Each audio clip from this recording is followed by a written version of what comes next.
What's happening, everybody? On today's show, Ole Miss and LSU finish off their spring practices with their spring games this weekend. We'll run through a few things to watch for in both of those games. Also, we'll go around the conference with a handful of football transfers and also a couple of NCAA rule changes for this fall that you need to know about. Lastly, we've got a ton of news from SEC basketball, including the latest on the elite Kentucky freshman Shaden Sharp on his big announcement. Locked On SEC starts right now. Are Locked On SEC, your daily podcast on the Southeastern Conference. Part of the Locked On Podcast Network, your team every day.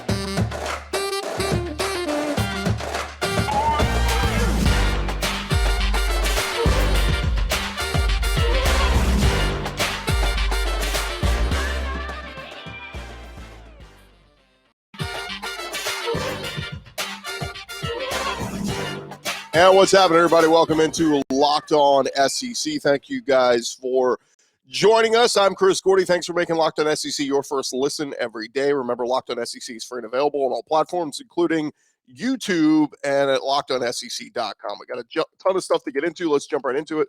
Let's go around the conference. Boots out to the right. Takes the handoff. What a catch! Around the conference.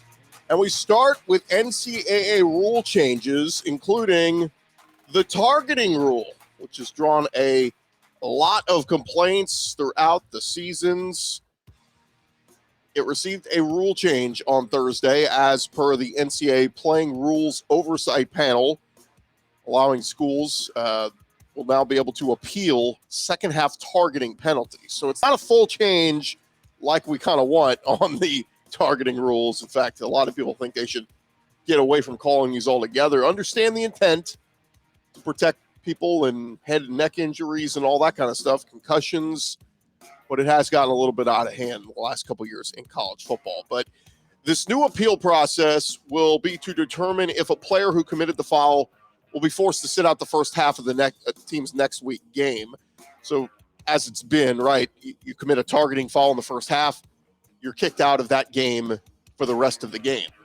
If you commit a targeting penalty in the second half of the game, you have been suspended for the first half of next week's game. It's affected some guys in some big moments, particularly a few years ago at LSU. Devin White, their stud linebacker, got called for targeting late in the game against Mississippi State and was suspended for the first half of the Alabama game, which happened to be the next game 2 weeks later. So it's had an effect on some big-time players at some big moments. But basically, the appeal will go from the conference to the national coordinator of officials who will review the play. If needed, the penalty could be overturned, and that player would then be eligible to participate in the first half of the subsequent game. By the way, all these rule changes will take effect in the 2022 season. In addition, to address teams that are awarded an injury timeout through deceptive actions like falling down to the ground, acting like you're hurt, panel members approved a reporting and investigation process. Schools and conferences will be able to report questionable scenarios to the national coordinator of officials, who will review and provide feedback to the conference for further action. Any penalties levied would be up to the conference office or the school involved. So it's not perfect. Again, how do you determine whether a kid's really hurt or not?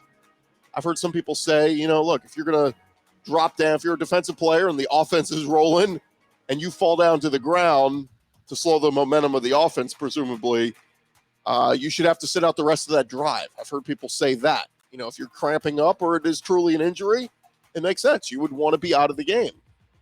So we'll see. I got a feeling we're not done with this yet, but the only change to that is they're going to review the plays and provide feedback to the conference for further action on whether a player is really hurt or not.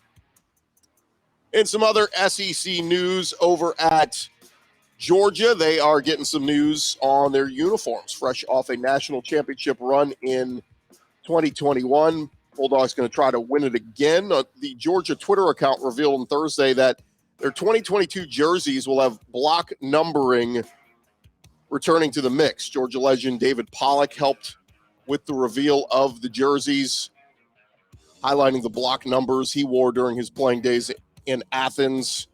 So a lot of Georgia fans are very excited about it. I'm sure to other fans of other SEC teams, it's not that big of a deal. Oh, big deal. You got block lettering back on your jerseys. But based on the responses to the tweet, very popular change among Georgia fans. We'll see how they look week one as Georgia opens up the season against Oregon. Meanwhile, a quick note on Georgia. Walk-on defensive back Jalen Kennedy impressed some folks on his performance in the G-Day spring game, but according to reports, he's entered his name into the transfer portal. He was a class of 2020 recruit out of Macon, Georgia. Chose to walk on at Georgia over scholarship offers from other schools. He appeared in 2 games during Georgia's national championship season, making 3 tackles. Meanwhile, over at Alabama, after 4 seasons with the Tide, defensive lineman Stephen Wynn Jr. will be looking to transfer. Alabama considers Wynn a redshirt senior heading into this season. In 2018, he played in 3 games, making 3 tackles and taking a red shirt for the year. Over the last 3 seasons, he's played in 18 games. He's the first Crimson Tide player to enter the transfer portal since Alabama wrapped up spring practice. But according to AL.com, he is the 16th Alabama player to enter the portal this offseason. One of those guys, wide receiver Ajay Hall, if you missed it earlier this week, made it official, announcing on social media he has committed to transfer to Texas. So he's going to go play for Steve Sarkisian, who of course is Bama's former OC. Nick Saban explained after it was reported that Hall was no longer on the roster that he was suspended for a violation of team rules. Saban also explained Hall had a second chance to return to the team, but obviously chose to go the transfer portal route. Meanwhile, over at Florida, they are losing a little bit of depth at quarterback as Carlos Del Rio Wilson, redshirt freshman, announced on Tuesday he is entering the portal. Became clear he was the 3rd quarterback on the roster for the Gators, along with Anthony Richardson and Jack Miller. Redshirt freshman Jalen Kitna and freshman Max Brown are the other quarterbacks expected to be on Florida's roster. Now, Billy Napier spoke with a group on Tuesday night about the report coming out over the weekend from Anthony Richardson's traffic violation. He said Anthony made a mistake. He's taking complete ownership and added that he expects Richardson will grow from it and can be an example for the rest of the team. Richardson was stopped for driving over 100 miles per hour after 4 a.m. on April 4th, about 13 miles away from Ben Hill Griffin Stadium. He does have an NIL deal with Gainesville Dodge and was driving a Dodge truck at the time. So we'll see if anything comes from that. But the citation was reported after the Gators spring game, where Richardson was very impressive. Meanwhile, over Kentucky, they wrapped up their spring practices and will now turn their attention to the fall, and they got one of their players, redshirt freshman safety Ricky Hyatt Jr. He is entering the portal. He was a 3-star member of Kentucky's 2020 recruiting class. Meanwhile, over at Texas A&M, Baylor Cupp, who was a 5-star tight end, played at Texas A&M, entered the transfer portal a few weeks ago. He announced on Instagram he is heading to Texas Tech. Meanwhile, South Carolina, they are losing a handful of guys to the transfer portal. So far, the Gamecocks have reportedly lost 3 defensive linemen, tight end E.J. Jenkins, and wide receiver Eric Shaw. On Wednesday, it was reported wide receiver Rico Powers, a former 4-star recruit in the Gamecocks 2020 class. He has entered the portal as well. In 2 years, he recorded 4 catches for 31 yards. And one other note on South Carolina, they have reportedly added a non-conference game in 2023 with Jacksonville State. That's coming from the newspaper at Jacksonville State. No word yet on if that's going to happen. South Carolina appeared to have a full non-conference slate already with North Carolina, Furman, and Liberty, along with Clemson on their slate for 2023. So we'll see if one of those teams jumps off. Rich Rodriguez, by the way, currently the head coach at Jacksonville State. And just a couple baseball nuggets real quick. Tony Vitello, Tennessee's baseball coach, number 1 team in the rankings. He was suspended this week following a Saturday incident against Alabama where he chest bumped an umpire, drawing a 4-game suspension on Thursday. The Vols host a road series against Florida. Tony Vitello admitted he probably deserved the suspension. The Vols did beat Alabama on Sunday without Vitello, and the Vols are 34-3 overall. And lastly, Florida baseball gearing up to host number 1 Tennessee. The Vols have yet to drop an SEC series in 2022, and the Florida Gators, Hunter Barco, their big pitcher. He is being sidelined for a little bit. He left the game just after 2 innings at his Friday start at Vanderbilt. D1 Baseball sharing that Hunter Barco being shut down indefinitely due to elbow discomfort. So never good news on that front. Thank you guys again for making Locked On SEC your first listen every day. Coming up next, we'll give you a couple things to watch for in the Ole Miss and LSU spring games happening this weekend. First, I need to remind you about our friends over at Built Bar. Look, if you haven't tried the Puffs yet, you're really missing out. Built Bar, not only are they the best tasting protein bars out there, but they're delicious treats that you can replace your candy bars with, including the Puffs. They're a fan favorite with some incredible flavors: yummy cinnamony churro, coconut marshmallow, banana cream pie. They are so good, and there's something for everybody, guaranteed to find your favorite flavor. Of course, Built Bar is covered in 100% chocolate, many packed with 17 grams of protein packed in there, only 130 calories, 4 grams of sugar, 4 grams of net carbs. Go check them out at their website, built.com. And when you find something you like, make sure you use our promo code LOCKED15. That's going to get you 15% off your order. Use our promo code LOCKED15 at built.com. I'm going to get you 15% off your order. Try Built Bar today. I guarantee you will not regret it. You are missing out if you haven't tried them yet. Go to built.com.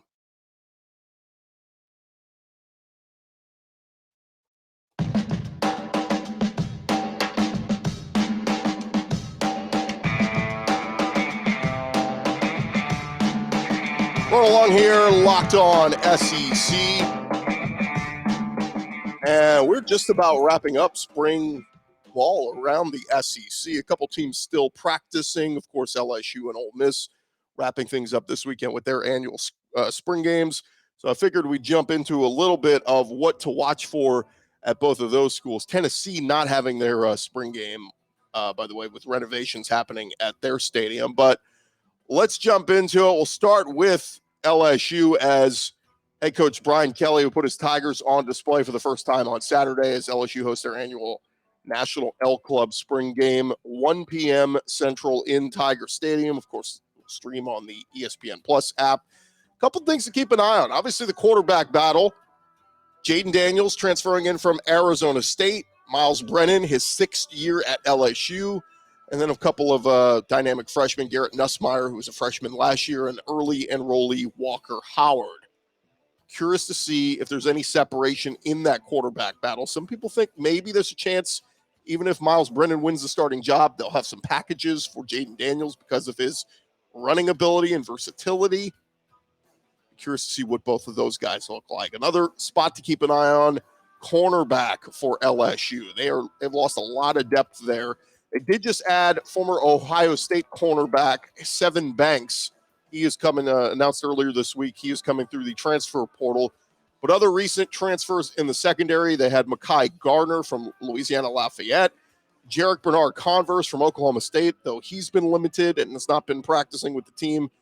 Then they have nickelback Greg Brooks, who came in from Arkansas, safety Joe Fouché, who came in from Arkansas, and they still have free safety Major Burns, who played for LSU in 2021 after transferring from Georgia. So a lot of new names there, and that makeover going to be very important for LSU. They intercepted a league-low 8 passes last season. That was their fewest since 2008.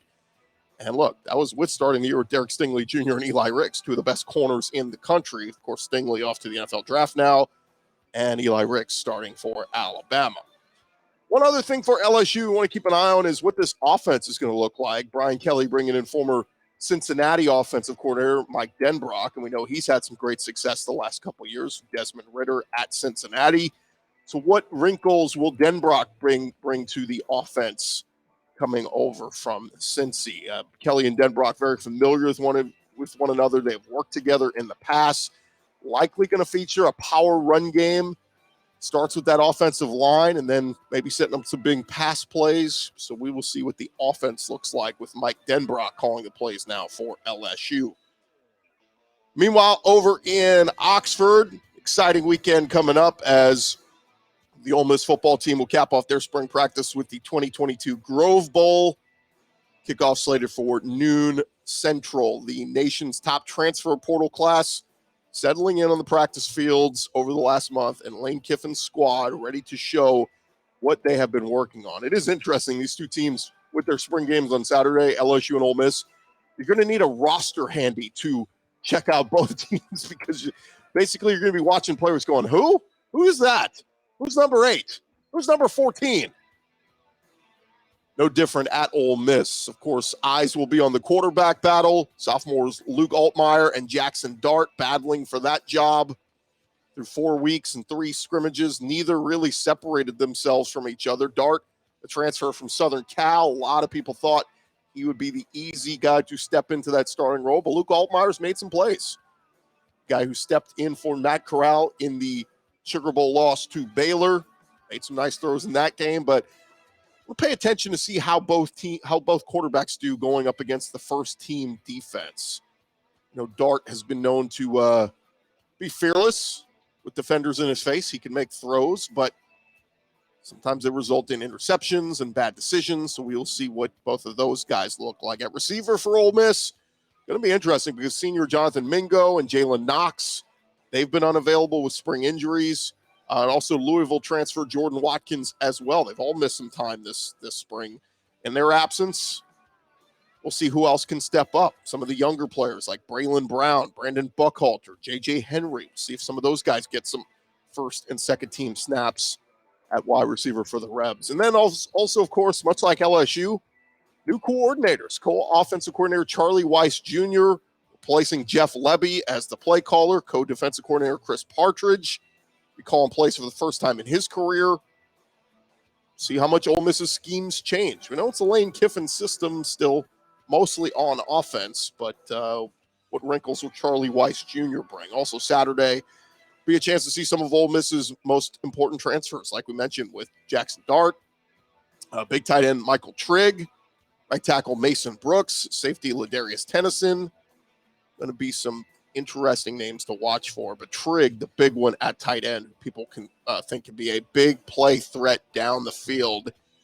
And Tennyson, kind of that box safety who hits very hard and almost looks like an extra linebacker out there. So there you have it. Those are a couple of things to keep an eye on when it comes to LSU's spring game and Ole Miss's spring game. Excited to see what they look like this weekend. Thank you guys again for making Locked On SEC your first listen every day. Coming up next, a lot of news in the transfer portal when it comes to SEC basketball, including some guys declaring for the draft. We'll get to all of that coming up next. Need to remind you, betonline.net, your number one source for all your sports betting stats and information. You can find all the latest sports developments, league reviews, and news, including this year's NBA playoffs, which we're in the midst of course, MLB 2 weeks into their season. All that information you can find it at BetOnline. They're your continued source for all your sports wagering information, from live betting to playoffs, over and unders, esports, and more. You can find it all there at their website. Head on over there today. You can do so on your mobile device, learn about the trends and the action going on. Of course, I always tell you I like some of the future bets when you start talking about Heisman odds will be coming out very soon. Odds to make the college football playoff, and then the championship game. A lot of that stuff, a lot of college football information up there as well. Golf, if you're into that. BetOnline.net's got everything for you. It's BetOnline. It's where the game starts.